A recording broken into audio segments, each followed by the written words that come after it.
Hi, I am Tim and Shabbat Shalom. Welcome to today's short sermon, understanding the scriptures and how it relates to your walk with Yahweh.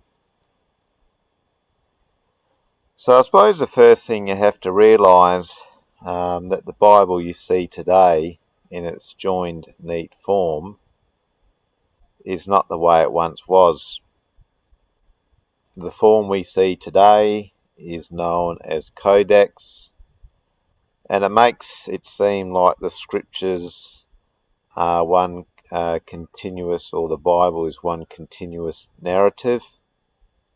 In actual fact, the Bible is a compilation of separate writings by different authors over a long period of time and was originally written on scrolls.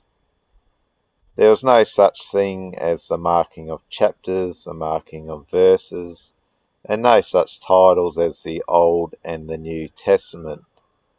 That was only put in at a later date.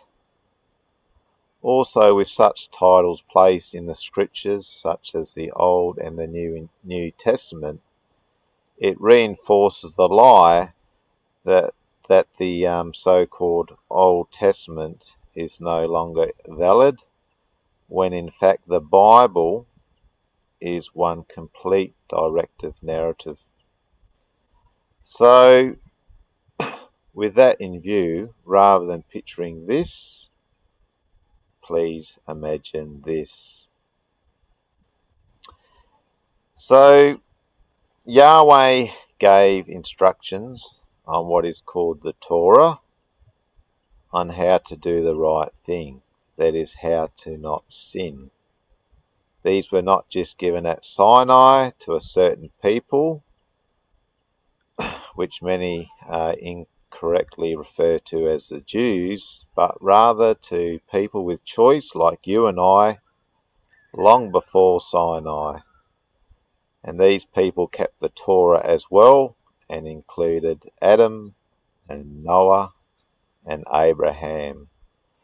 However, of course, these instructions had to be retold at Sinai, as the Israelites had just spent 400 years in the pagan society of Egypt, and we all know about the golden calf incident that occurred at this time, the worshipping of a Egyptian god. Once the Torah had been given, the rest of the Bible consists of stories of different people throughout history. Some did good in following the Torah, and others not so good and did bad in following the Torah. When Yeshua came as predicted in the scriptures, nothing changed in relation to keeping Yahweh's Torah, and Yeshua showed us how to follow it at a much deeper level.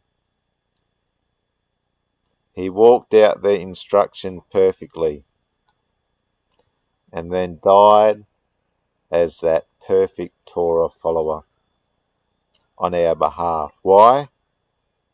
Because us as humans cannot follow the Torah perfectly.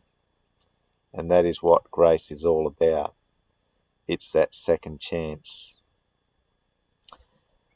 Now, the rest of the Messianic scriptures, or the so-called New Testament, is comprised of followers, just like in the Tanakh, that after Yeshua's appearance, and in recognition of his sacrifice, began spreading this good news, while still keeping the Torah.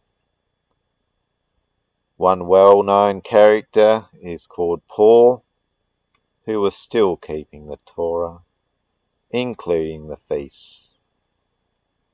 And he spent much of his time writing letters, which make up much of the Messianic writings. He wrote to new congregations that he had just converted or witnessed to, just to help them deal with their different issues in relation to keeping the Torah.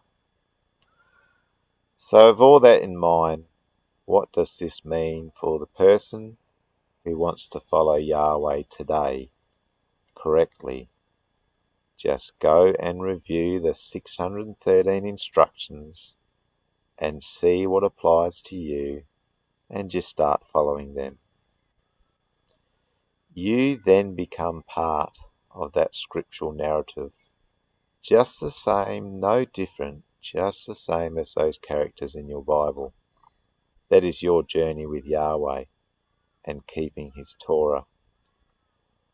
So let's hope us here today show a Torah-keeping lifestyle that is worthy of praise and up to the standard, and if not better, than those characters you read about in the Bible. I hope this has provided you with some insight about what to do and how to do it, because faith alone, I don't know, faith without works is dead. I hope you enjoy the rest of your day today. Amen.